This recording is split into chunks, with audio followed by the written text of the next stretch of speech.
Welcome to Nasdaq Trade Talks. I'm your host, Jill Malandrino, global markets reporter at Nasdaq. Joining me at the market site in Times Square, we have Kevin Mahn. He's the president and chief investment officer at Hennion and Walsh Asset Management.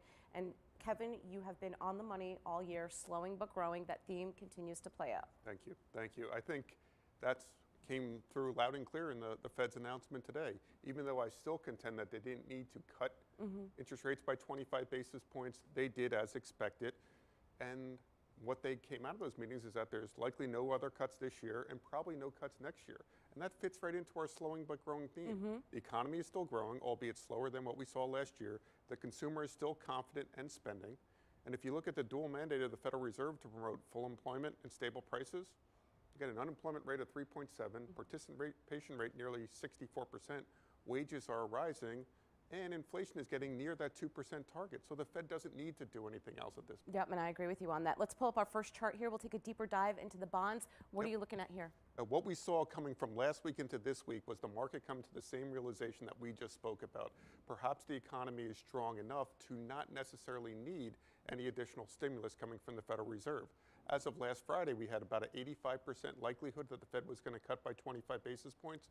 50 basis points was off the table. This week, that moved to just over 50%. We saw that in the yields. Look at the 10-year going from 1.9 to 1, or rather from 1.55 to 1.9. Spiked up, it's settling in around 1.75 right now. Interesting that the Fed funds target rate is now in a range of 1 3/4 to 2%, and that's right where the 10-year is as well. Just because other global central banks are cutting, do we necessarily have to move in concert with them? We don't. I think we need to look at our own economy, looking at the dual mandate of the Federal Reserve, but we also can't ignore the potential headwinds that we have coming out of Europe, coming out of the U.S.-China trade talks, and of course coming out of the recent escalation in Iran. All right, let's move along to oil prices here. Sharply higher this week. Saw that sell-off come in a bit. It was, kind of tricky if you bought oil on Monday. What about alternative sources of oil supply? We got to remember that the U.S. is now energy independent, thanks in large part to our ability to use hydraulic fracturing, or fracking as it's commonly known, and we're not as reliant upon foreign oil anymore. So that wouldn't necessarily have as much of an impact on the U.S. economy as it once did. That oil field that was attacked accounts for about 5% of global supply, and as we understand it, they're about 70% up to original production levels anyway. So I think that impact was short-term and won't necessarily have as longer-term impact on oil prices. All right, now the bright spot here is the consumer for sure. Absolutely. Sentiment is really strong here. Absolutely, and I think that's going to carry through the fourth quarter and into the all-important holiday shopping season. Jill, and I wouldn't be surprised if we hit all-time records again as it relates to online commerce, or e-commerce in particular. Yeah, I saw some of the forecasts that had come out yesterday, and nearly double-digit gains is what they're expecting. You also have to remember, too, in December 2018, we had the shutdown.